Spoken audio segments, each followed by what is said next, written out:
Now, Doug Hagman, the Northeast Intelligence Network, private investigator, advises police, frequent guest on talk shows across the country, frequent guest here.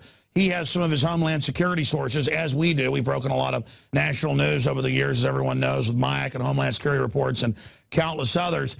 So as far as I'm concerned, this is a good source Doug has.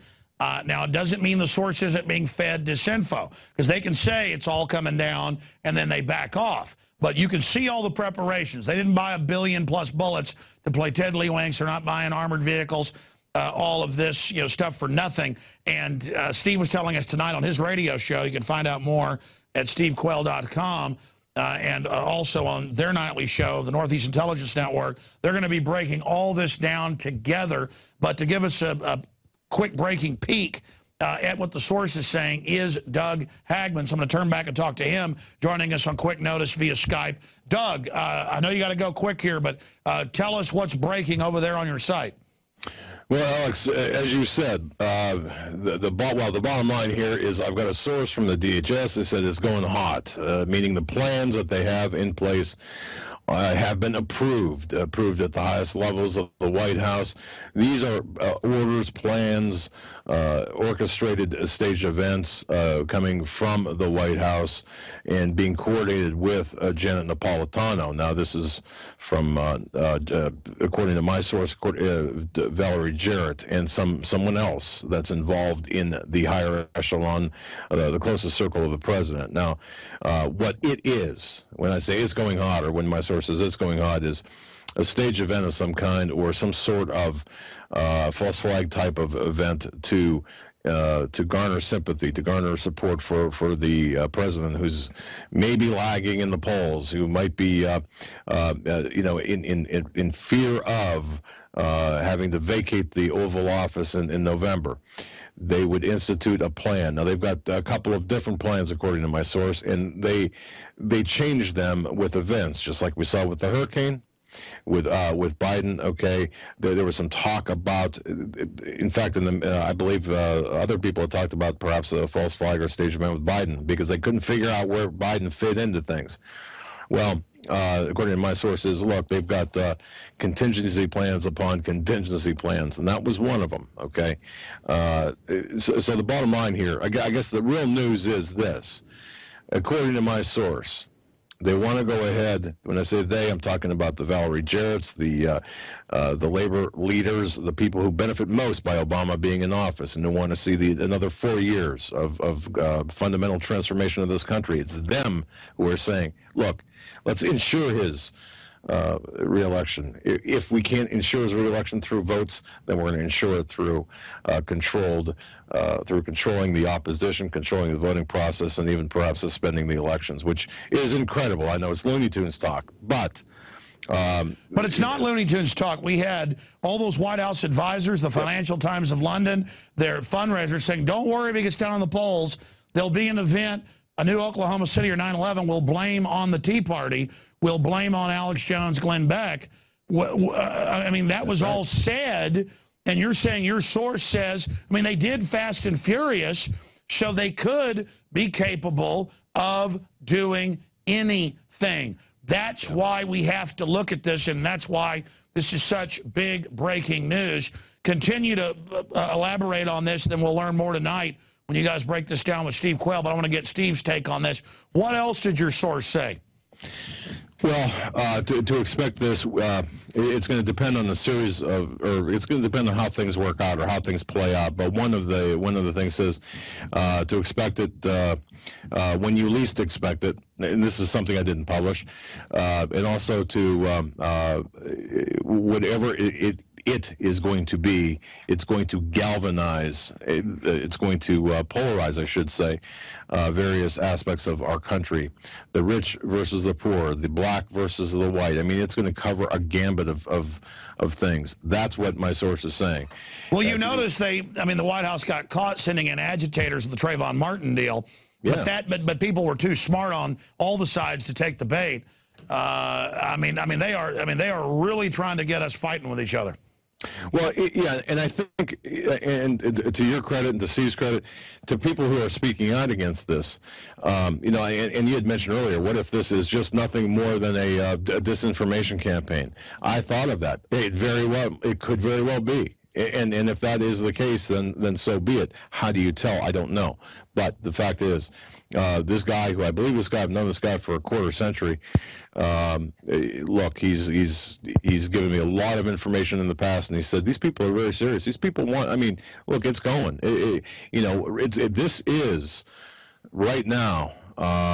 The start of what could very well be a dramatic change in America itself. And well, the globalists are running around like it's the end of the world, digging in everywhere, arming themselves, and they know they've got to get this collectivized New World Order in. But, I mean, you know, Romney's not much different than Obama. I don't know why they don't let just, you know, that just coast in. But there are those Chicago Mafia criminal elements that are so virulent that they may want to keep that particular management team in place. We know there's fights within the whole New World Order system. Your source in DHS, do they say anything about, I mean, I'm just throwing out questions I would ask about other people in DHS. I mean, is there anything they won't go along with? I mean, obviously, they're concerned if they're telling you stuff, they're telling me stuff. We get, you know, a lot of breaking news as well. I mean, the word I get is that police and military and even feds, even though they've tried to pick bad people, are just totally freaking out right now because everything that the conspiracy theorists talked about is coming true. No, which is true. Your information is accurate, and I know you've got some fantastic sources. The rank and file of DHS, of the law enforcement agencies that are involved in DHS, yeah, in fact, they're fed up. They are freaked out, for lack of a better descriptive term. But in particular, one thing that really got to me was the fact that we all recall the sexual component to the Napolitano staff picks and lesbian parties, yeah. Exactly.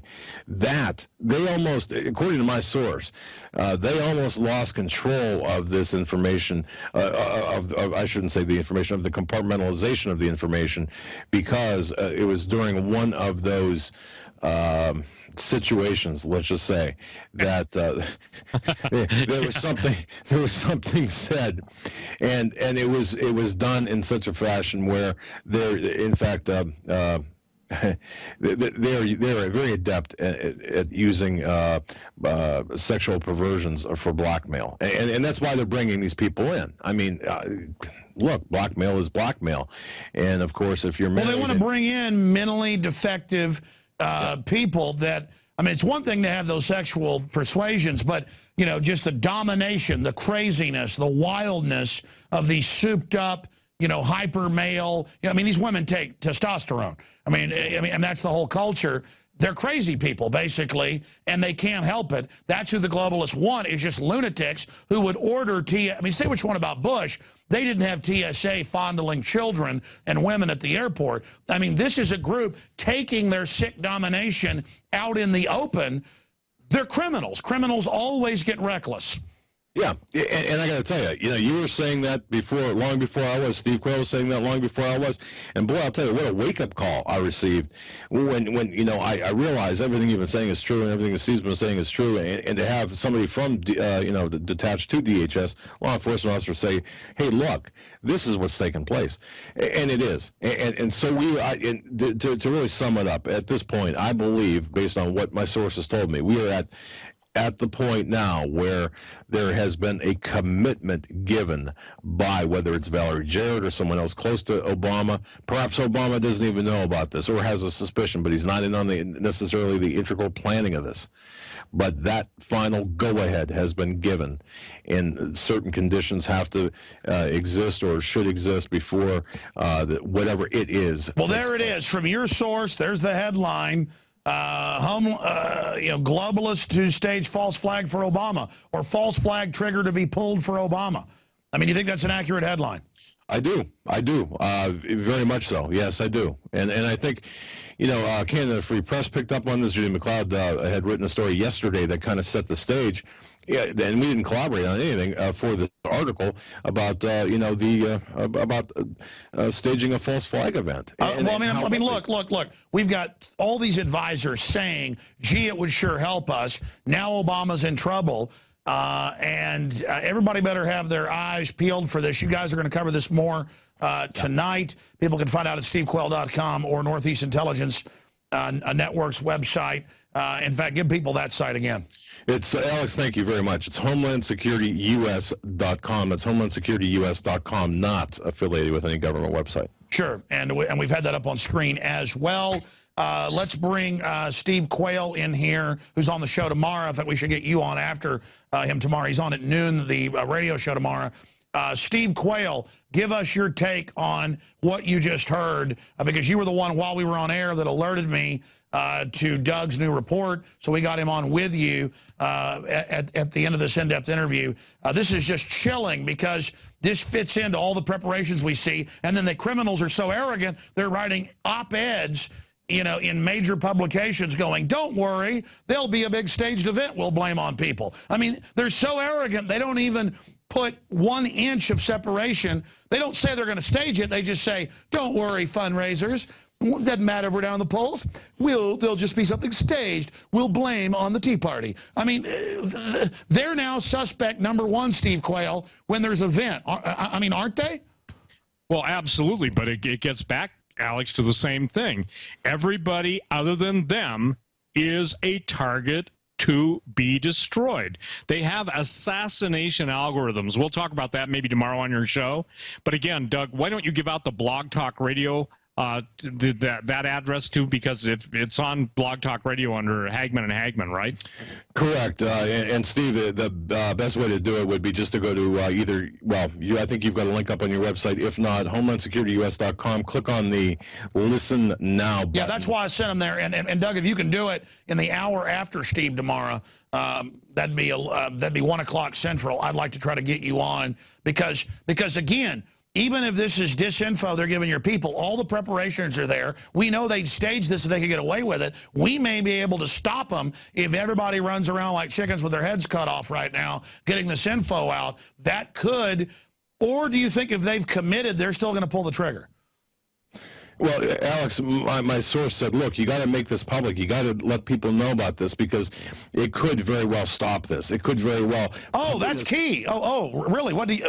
Well, yeah. Now, I mean, this has been, of course, he's been saying that since April because this, by the way, this story is the culmination of a series of conversations we've had. So, yeah, and every time he said, look, the more information you can pump out there, the more sunshine you can put on this, the more exposure you can get on this, the less likely they are to expose, or to go ahead and do this because the backlash. I mean, look, they want the backlash, but they're afraid of an informed backlash. I don't know if that makes sense.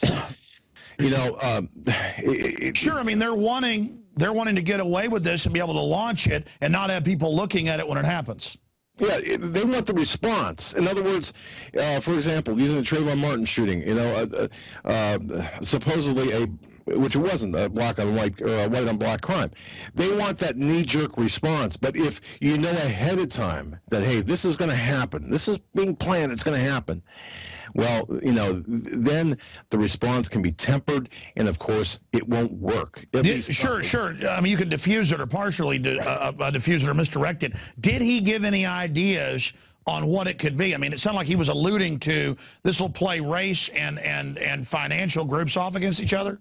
Yeah, he's stuck right along with since day one. There's a racial component to this. There's an economic component to it, a huge economic component to it, and just a general chaos aspect of the revolutionary component of the people involved. So, yes, the economics and race and class warfare. All right, we're going to talk about it tomorrow on the radio for the second and third hour. Mr. Hagman, thank you so much. We'll talk to you again tomorrow. Thank you, sir. Visit Infowars.com and PrisonPlanet.com. When you're on the site, you can also tune in 24 hours a day to my daily radio broadcast. There's also a free iPhone app to listen to the syndicated radio show when and where you want.